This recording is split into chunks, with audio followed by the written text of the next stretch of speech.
Hello everyone, welcome to Veranda ES YouTube channel. I am Shubham Sharma, your economy faculty. Friends, आज हम यहाँ पर एक बहुत ही इंपॉर्टेंट टॉपिक डिस्कस करने जा रहे हैं, दैट इज गवर्नमेंट बजटिंग। देखिए, ये जो हमने सीरीज स्टार्ट करी ना, इसके पीछे का ऑब्जेक्टिव ये है कि जो मेंस में जीएस पेपर 3 में जो इकोनॉमी है, उसके इंपॉर्टेंट टॉपिक्स हम यहाँ पे कवर करें।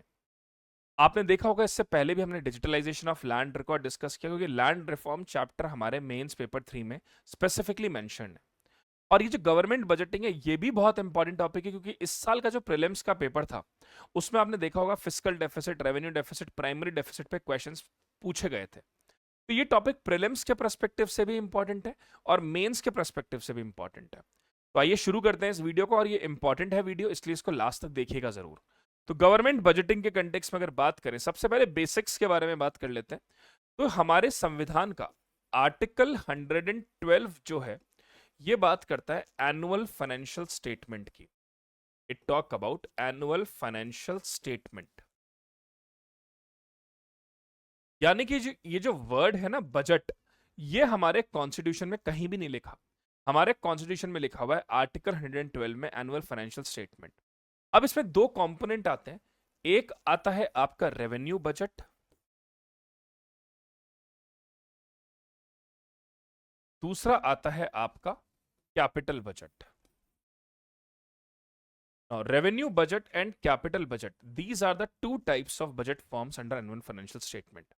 रेवेन्यू बजट में कौन कौन सी चीजें आएंगी? जो भी डे टू डे पर्पसेस के लिए हैं, जो भी डे टू डे एक्टिविटीज की हैं गवर्नमेंट की, वो सब रेवेन्यू बजट में आती हैं। यानी कि वो सारे कंपोनेंट जो गवर्नमेंट के शॉर्ट टर्म इनकम और शॉर्ट टर्म एक्सपेंडिचर की बात कर दे, उसे हम रेवेन्यू बजट में इंक्लूड करते हैं। तो what is revenue budget? It is a kind of a budget which include revenue receipt as well as revenue expenditure. That means short term income of the government and short term expenditure of the government are the part of revenue budget. तो revenue budget को अगर हम further classify करें, तो एक होता है हमारे पास रेवेन्यू रिसीट, और दूसरा हमारे पास होता है revenue expenditure. Revenue receipt and revenue expenditure. फिर रेवेन्यू रिसीट फर्दर डिवाइड होती है दो पार्ट में। एक होती है tax revenue receipt, tax revenue receipt, और दूसरा होता है नॉन टैक्स रेवेन्यू रिसीट।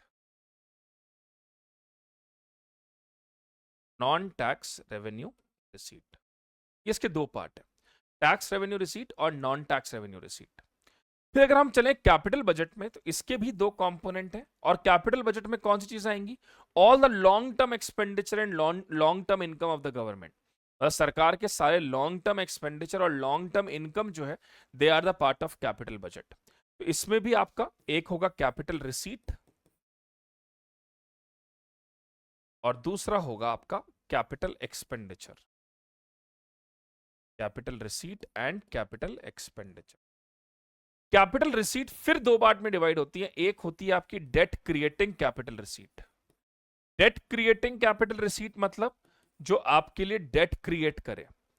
यानी कि आपने कोई बोरोइंग करी है, मान लीजिए भारत ने यूएस से कुछ बोरो किया है, या किसी भी लॉन्ग टर्म बोरोइंग की अगर हम बात करते हैं, तो वो डेट क्रिएटिंग होती है।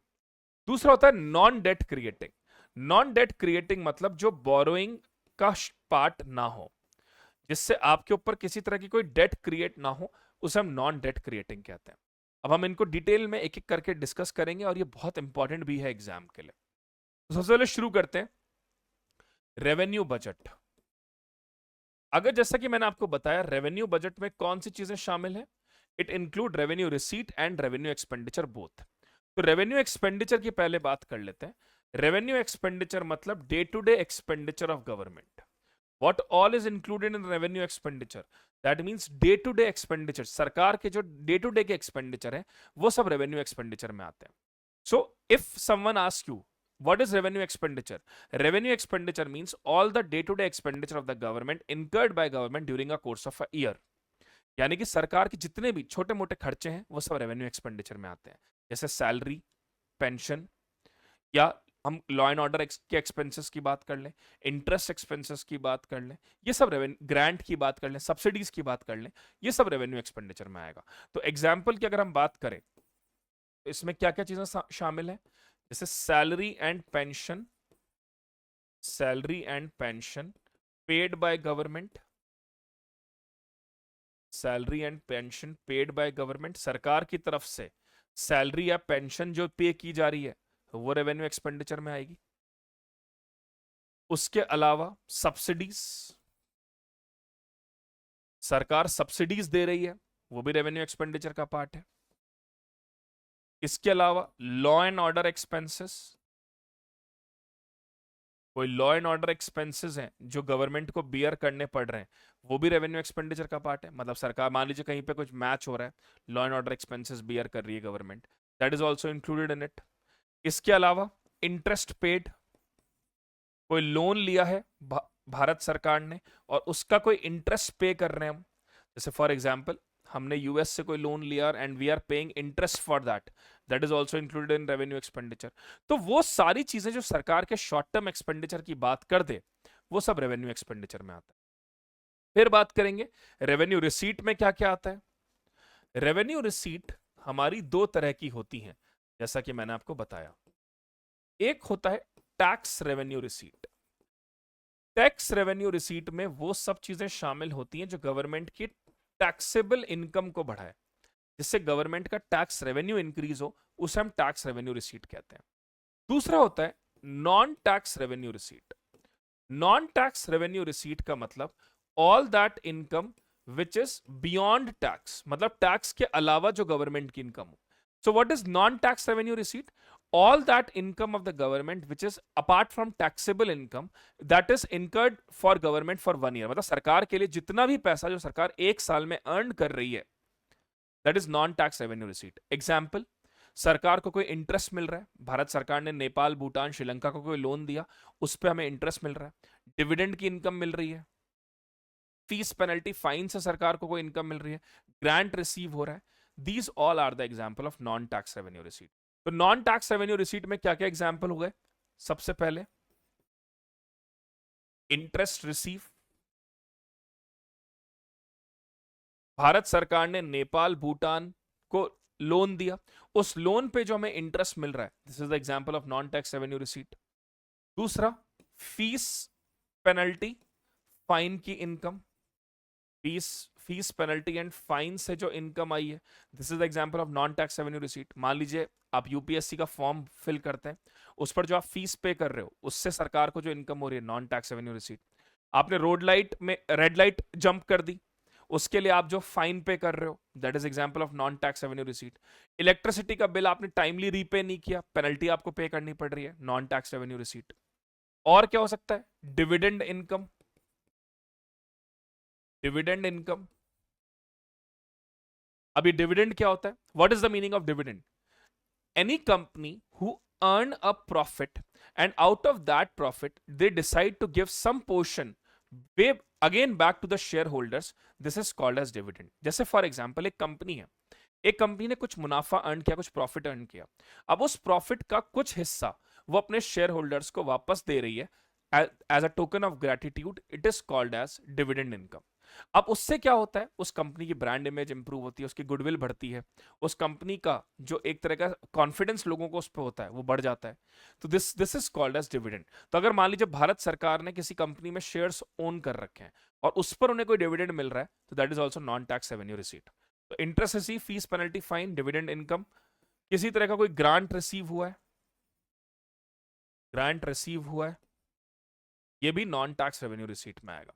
टैक्स रेवेन्यू रिसीट हम कभी और देखेंगे, जिसमें सरकार को टैक्स से जो इनकम होती है, that is tax revenue receipt. अब यहां पे एक चीज समझनी जरूरी है कि रेवेन्यू डेफिसिट और रेवेन्यू सरप्लस क्या है। What is revenue deficit? Revenue deficit का क्या मतलब हुआ? That means revenue expenditure,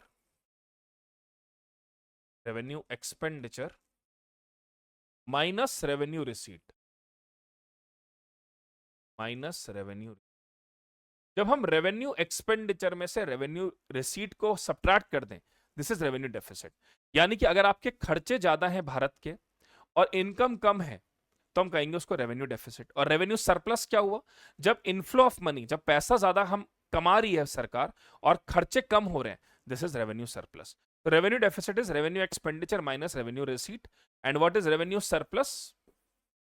revenue surplus is equals to revenue receipt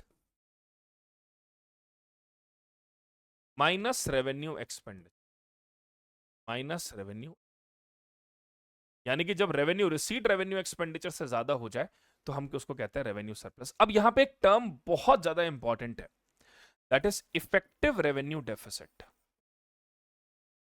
effective revenue deficit.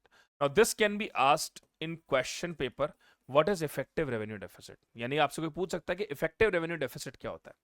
Effective revenue deficit मतलब सरकार का रेवेन्यू एक्सपेंडिचर तो हो रहा है लेकिन लॉन्ग टर्म में वो एसेट क्रिएट कर दे। जैसे फॉर एग्जांपल अभी कुंभ मेला था, कुंभ महापर्व था, सरकार ने टेम्पररी टॉयलेट्स कंस्ट्रक्ट करवाए। अभी जो टेम्पररी टॉयलेट्स कंस्ट्रक्ट हुए इससे सरकार का रेवेन्यू एक्सपेंडिचर तो बढ़ा लेकिन इससे ओपन डिफिकेशन कम हो गया, खुले में जो डिफिकेशन होता है वो कम हो गया। It is effective revenue deficit. मान लीजिए सरकार ये अनाउंस कर दे कि जो भी टू व्हीलर खरीदेगा हम उसको हेलमेट प्रोवाइड करेंगे, तो इससे सरकार का रेवेन्यू एक्सपेंडिचर तो बढ़ेगा लेकिन इससे जो रोड एक्सीडेंट्स होंगे उसमें भी कमी आएगी और सरकार का जो हेल्थ एक्सपेंडिचर है वो कम हो जाएगा। तो effective revenue deficit means revenue deficit minus creation of capital asset, creation of capital asset. मतलब ऐसा खर्चा सरकार का जो लॉन्ग टर्म में एसेट क्रिएट कर दे, that is called as effective revenue deficit. I hope it is being clear to you all. This is the meaning of effective revenue deficit. अब चलते हैं कैपिटल बजट पे। What is capital budget? What is capital budget? ये capital budget क्या है? Now, capital budget include all that income of the government, that is all the income and expenditure of the government that is for long term purpose. तो पहले शुरू करेंगे capital expenditure के ऊपर। What is capital expenditure? Capital expenditure means all long term expenditure of government, all long term expenditure of government is included in it. जैसे सरकार ने कोई भी इंफ्रास्ट्रक्चर क्रिएट किया, इंफ्रास्ट्रक्चर क्रिएट किया है, क्रिएशन, और asset creation is included in it. Infrastructure creation or asset creation is included in it. Construction of airport, construction of airport, dam, और मान लीजिए कोई road, railway, all are the part of this. ठीक है। दूसरा क्या हो सकता है? Repayment of loan, repayment of loan. मान लीजिए कोई लोन लिया, आप उस लोन को रीपे कर रहे हो, that is also included in capital expenditure. For example Bharat सरकार ने मान लीजिए यूएस से कोई लोन लिया और उसका रीपेमेंट हम कर रहे हैं, that is also included in capital expenditure. वहीं अगर आप उसका इंटरेस्ट पे करते तो वो रेवेन्यू एक्सपेंडिचर में आता। तो यानी कि all the long term things are associated with capital expenditure, चाहे वो इंफ्रास्ट्रक्चर क्रिएशन हो, चाहे वो repayment of loan ho, they are being included in this capital expenditure part. Now moving ahead, next is capital receipt.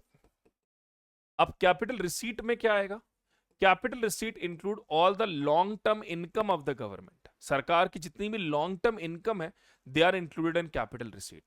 So they have, first is debt creating capital receipt. Another is non-debt creating capital receipt, non-debt creating capital receipt. debt creating मतलब जिससे सरकार का date बढ़े, मतलब सरकार का date जब बढ़ जाता है उसको हम डेट क्रिएटिंग कैपिटल रिसीट कहते हैं। जैसे एग्जांपल बोरोइंग, मान लीजिए भारत सरकार ने यूएस से कुछ बोरो किया, this is debt creating capital receipt. वहीं non debt creating capital receipt में क्या आएगा? एग्जाम्पल डिसइन्वेस्टमेंट, गवर्नमेंट ने अपना कोई पीएसयू सेल किया, government sold one of its PSU, government sold its PSU, government ने अपनी कोई पीएसयू सेल करी और उससे जो उसको इनकम रिसीव हुई है, it is included in non debt creating capital receipt. या रिकवरी ऑफ लोन, भारत ने नेपाल को कोई लोन दिया या भूटान को कोई लोन दिया और उस लोन को नेपाल भूटान ने पे कर दिया, तो recovery of loan is the example of non debt creating capital receipt. I hope it is being clear to you. So capital receipt include two component: debt creating, that is the burden on you, you have to pay it back. So whatever the borrowing you had done, it is included in that. Non debt creating, that means no debt burden on you, and that will generate long term income for you. For example, if you sell one of your PSU or the loan that you had given to other countries or to the states of India and you receive back that principal amount, it is called as non debt creating capital receipt. Now, the next term is very important. What is fiscal deficit? Fiscal deficit means total expenditure minus total revenue.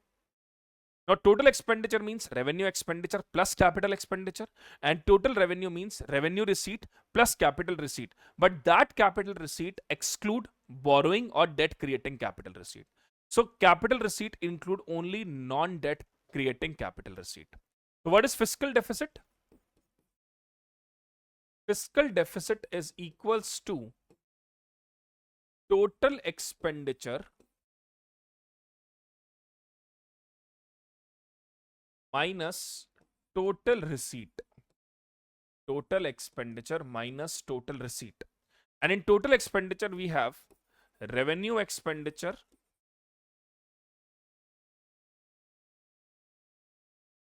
plus capital expenditure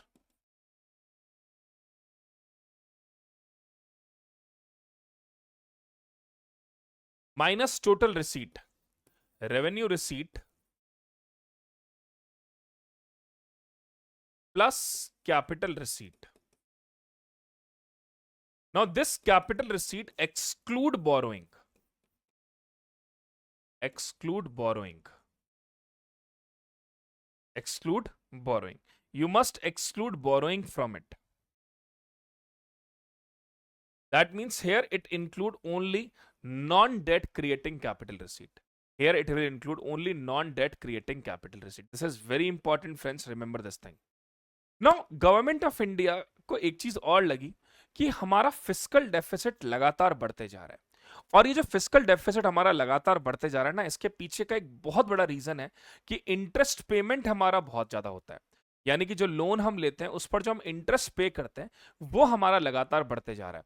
तो इसलिए एक नया term यहां पे discover हुआ, that is primary deficit. ये primary deficit क्या है? Primary deficit is equals to fiscal deficit minus interest payment. जब हम फिस्कल डेफिसिट में से इंटरेस्ट पेमेंट को हटा देते हैं, that is called as primary deficit. ठीक है, यह हमारा होता है primary deficit, fiscal deficit minus interest payment. मैं थोड़ा सा इसको यहां लिख, fiscal deficit minus interest payment, तब जो आता है उसे हम कहते हैं प्राइमरी डेफिसिट। और भारत सरकार का ये फिस्कल डेफिसिट इसीलिए बहुत ज्यादा होता है क्योंकि इंटरेस्ट पे हमें बहुत करना होता है। Okay, now how to correct this fiscal deficit? अगर आपसे कोई ये पूछ ले कि ये फिस्कल डेफिसिट को कैसे करेक्ट किया जाए, how to correct fiscal deficit, मतलब हम इस फिस्कल डेफिसिट को कैसे ठीक करें, तो सबसे पहला तो है एक्सटर्नल एड। ये सबसे बेस्ट तरीका है फिस्कल डेफिसिट को ठीक करने का। मतलब आपको किसी तरह का एक्सटर्नल एड, बाहर से कोई एड मिल जाए, तो उससे बेहतर कोई तरीका नहीं है फिस्कल डेफिसिट को ठीक करने का। दूसरा जो तरीका है that is external borrowing. External borrowing यानी कि बाहर से बोरो करना। एक्सटर्नल बोरोइंग के कुछ फायदे हैं, जैसे एक तो ये लॉन्ग टर्म के लिए मिलती है, लॉन्ग टर्म के लिए मिलता है, इस पे इंटरेस्ट कम होता है, लेस इंटरेस्ट। तीसरा इससे फॉरेन करेंसी आती है। चौथा, इससे debt burden reduce on domestic bank, reduce on domestic banks. Domestic banks पे डेट बर्डन कम होता है। These are the benefits of external commercial. Third is internal borrowing. ये एक नॉन एडवाइजेबल सजेशन है। इंटरनल बोरोइंग मतलब जब आप इंटरनली देश के अंदर से ही बोरो करते हो। इससे प्रॉब्लम क्या होती है, इसको हम कहते हैं मोनेटाइज्ड डेफिसिट। मोनेटाइज्ड डेफिसिट, इसकी प्रॉब्लम क्या है, इसमें आपके जो प्राइवेट ऑर्गेनाइजेशंस होते हैं उनके पास लोन की कमी हो जाती है और इकोनॉमी में रिसेशन आ जाता है, क्योंकि मैक्सिमम अमाउंट गवर्नमेंट ही बोरो करता है अपने फिस्कल डेफिसिट को ठीक करने के लिए। तो इससे जो हमारी कंपनीज हैं उनके पास मनी कम हो जाती है और उससे क्या प्रॉब्लम होती है, इकोनॉमी में रिसेशन आ सकता है। चौथा तरीका है प्रिंटिंग ऑफ करेंसी। ये सबसे खराब तरीका है फिस्कल डेफिसिट को ठीक करने का। क्यों? क्योंकि इससे इकोनॉमी में इन्फ्लेशन बढ़ता है, इससे इकोनॉमी में इन्फ्लेशन बढ़ जाता है। तो these are the ways through which the countries और अदर कंट्रीज और India correct their fiscal deficit. अब जब भारत सरकार का फिस्कल डेफिसिट लगातार बढ़ते जा रहा था, जब हमारा फिस्कल डेफिसिट लगातार बढ़ते जा रहा था, तो एक एक्ट लॉन्च हुआ जिसका नाम था fiscal responsibility and budget management act. Fiscal responsibility and budget management act. Atal Bihari Vajpayee ji की सरकार ने इसको लॉन्च किया था कि भारत में किस तरह से फिस्कल डेफिसिट को कम किया जाए। तो इसके लिए इसका नाम पड़ा fiscal responsibility and budget management act. इसकी कुछ इंपॉर्टेंट फीचर्स हैं, वो देख लेते हैं। सबसे पहला तो यह है कि इसका ऑब्जेक्टिव था फिस्कल प्रूडेंस, भारत में फिस्कल प्रूडेंस लाना, डेट सस्टेनेबिलिटी लाना, डेट सस्टेनेबिलिटी लाना, ट्रांसपेरेंसी और अकाउंटेबिलिटी क्रिएट करना, ट्रांसपेरेंसी एंड अकाउंटेबिलिटी क्रिएट करना, सरकार के टैक्स टू जीडीपी रेशियो को इंक्रीज करना, मतलब हमारी जीडीपी में टैक्स टू जीडीपी जो है वो हमारा बढ़ते जाए, ये इसके पीछे का एक बहुत बड़ा ऑब्जेक्टिव था। फिर फिस्कल डेफिसिट को फिस्कल डेफिसिट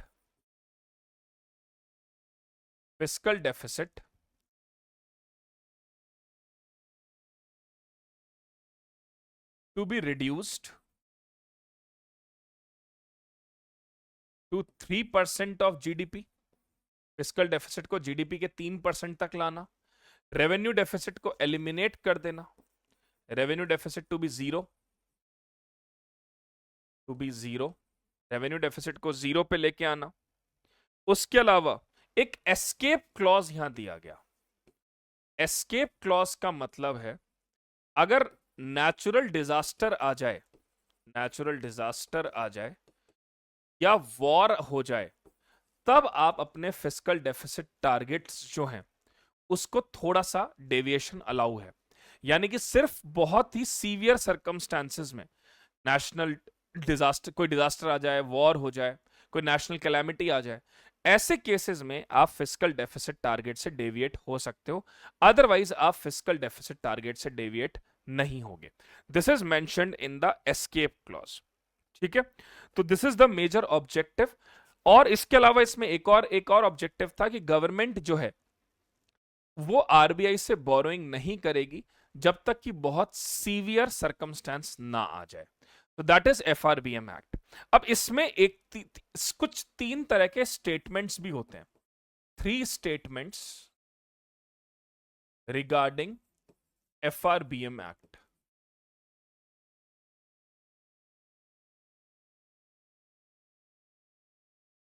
तीन तरह के स्टेटमेंट्स हैं, उनको भी एक बार देख लेते हैं। सबसे पहले है macro economic framework statement. Macro economic framework statement, macro economic framework statement. Now this is very important. ये बात करता है पूरे देश के मैक्रो इकोनॉमिक सर्कमस्टांसेस की। It talk about country's whole macro economic statement, assessment of growth prospect, assessment of growth prospect in economy, assessment of growth prospect in economy, assessment of growth prospect in economy including macroeconomy forecast, including macro economy forecast. मतलब macro economy का forecast और macro economy का proper assessment इसमें count होता है। दूसरा है fiscal policy strategy statement.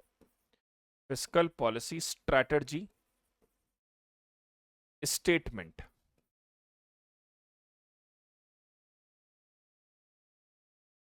Fiscal policy strategy statement बात करता है करंट फाइनेंशियल ईयर की, करंट फिस्कल ईयर की।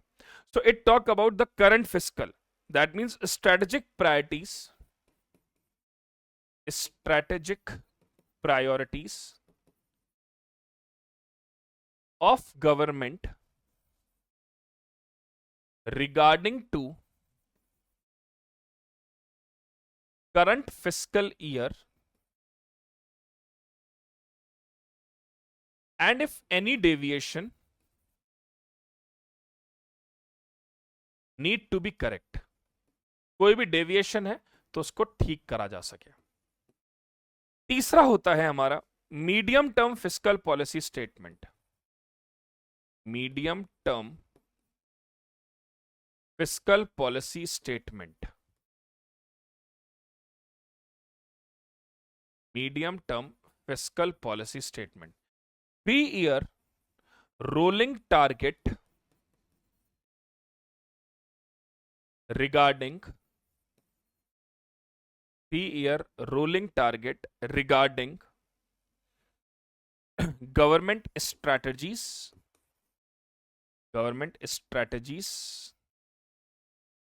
priorities and preferences।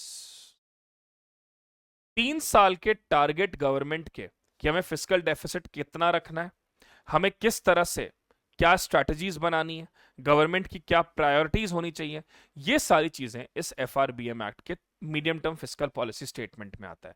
तो ये 3 तरीके के स्टेटमेंट होते हैं। मैक्रो इकोनॉमिक फ्रेमवर्क स्टेटमेंट जो इकोनॉमी के ग्रोथ प्रोस्पेक्ट को देखता है, फिस्कल पॉलिसी स्ट्रेटेजी स्टेटमेंट जो प्रायोरिटीज फिक्स करता है गवर्नमेंट की और कोई डेविएशन होता है तो उसको करेक्ट करता है करंट ईयर की, और medium term fiscal policy statement ये बात करता है 3 साल के रोलिंग टारगेट्स की regarding government strategies, priorities and preferences. So these are the 3 statements with regard to fiscal FRBM Act। अब यहां पे यही FRBM Act की मैंने आपको बताई बात। अब इस FRBM Act के कुछ बेनिफिट्स हैं। बेनिफिट्स क्या हैं? सबसे पहले तो इससे कंट्री में एक फिस्कल डिसिप्लिन क्रिएट हुआ, reduction of unnecessary expenditure.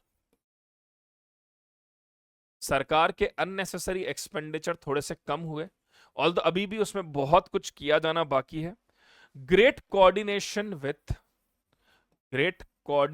With monetary policy.